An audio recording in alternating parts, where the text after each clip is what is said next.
नमस्कार प्यारे साथियों, आज के इस वीडियो में अपन बात करने वाले हैं कि CISF हेड कांस्टेबल 2019 भर्ती की कट ऑफ क्या रह सकती है।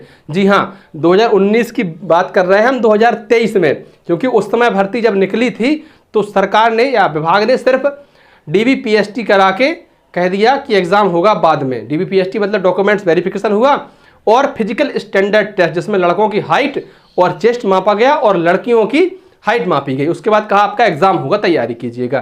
तो 4 साल बाद अब एग्जाम हो रहा है। जब लोगों को मैसेज मिला कि वाह यार पेपर होना है, तो हो सकता है सबके मन में ये सवाल आया कि यार बहुत सारे लोगों ने तो पढ़ाई छोड़ दी होगी, बहुत सारे लोगों का कहीं और सिलेक्शन हो गया होगा, बहुत सारे लोग दूर एग्जाम है तो जाएंगे नहीं, क्योंकि आपको पता है कि 1000 किलोमीटर दूर पेपर हो रहे हैं।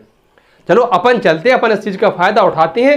हो सकता है भगवान ने इसीलिए अपन को ये मैसेज भिजवाया है कि अपनी किस्मत बदलने वाली है।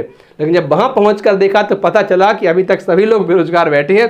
इवन 95% तक प्रेजेंट रह रही है अभ्यर्थियों की। इतने दूर भी, इस मौसम में भी जहाँ रोज़ पानी बरस रहा है, ये सब तमाम समस्याएँ हैं, बावजूद इसके लोग पहुँच रहे हैं। ऊपर से आपने पेपर भी देखा होगा, अगर आपका पेपर हो चुका है, और अगर नहीं हुआ है तो आपको मैं बता दूं, पेपर जो है ना बहुत सरल आ रहा है, सिंपल आ रहा है, कुछ खास उसमें आ नहीं रहा है। पद कितने हैं? पद भी बहुत कम है। कितने पद हैं? सिर्फ 429 पदों पर विज्ञापन निकला था, जिसमें महिलाओं के लिए 37 पद थे। आइए अपन कट ऑफ की बात कर लेते हैं कि हमें कितने नंबर कम से कम अगर हमारे हों तो हमको टाइपिंग के लिए बुला लिया जाएगा, क्योंकि टाइपिंग भी एक बहुत टफ स्टेप इसका है। इसमें ही बहुत सारे लोगों को फेल होना है। देखिए इस तरह पुरुष और महिला, मेल और फीमेल कैंडिडेट्स।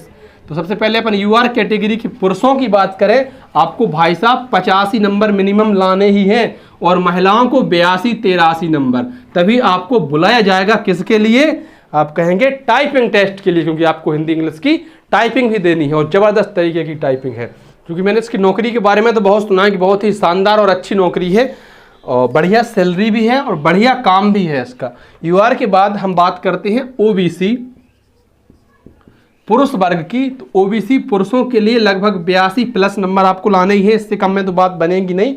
और महिलाओं को 80 नंबर, इसमें प्लस ही लेकर चलिए, इससे कम पर तो गुंजाइश ही नहीं है भाई साहब। SC कैंडिडेट्स के पुरुषों की अगर हम बात करें तो आपको लगभग 78 से 80 के बीच में नंबर होने चाहिए, और महिलाओं के 77 नंबर। इसके बाद अपन ST की बात करें, ST वाले पुरुष अभ्यर्थियों के लिए 76 नंबर और महिलाओं के लिए 73 नंबर। अगर आपके इसके आसपास नंबर हैं तो आप निश्चित ही तैयारी कीजिए टाइपिंग की, टाइपिंग सीखिए। अगर आपको आती है तो अपनी टाइपिंग को और दुरुस्त कीजिए, और अगर आपको टाइपिंग नहीं आती है तो फिर आप टाइपिंग सीखिए, उस पर काम कीजिए और अपनी टाइपिंग को सुधारिए। क्योंकि देखिए बार बार मौके नहीं मिलते हैं, ये भी सच बात है। अगर सालों बाद उनको याद आ रहा है कि यार इस पर भर्ती करानी चाहिए, अपन तो लोग तो भूल ही गए थे कि इसकी भर्ती होनी भी है, पर भर्ती करा रहे हैं तो फिर इस पर आप मेहनत भी कीजिए, काम भी कीजिए। अगर आप पेपर देने गए हैं, इसके आसपास नंबर आए हैं, अगर आपका अपने वो पेपर देखा होगा तो आप समझ जाएंगे यार इसमें तो कुछ है ही नहीं खास।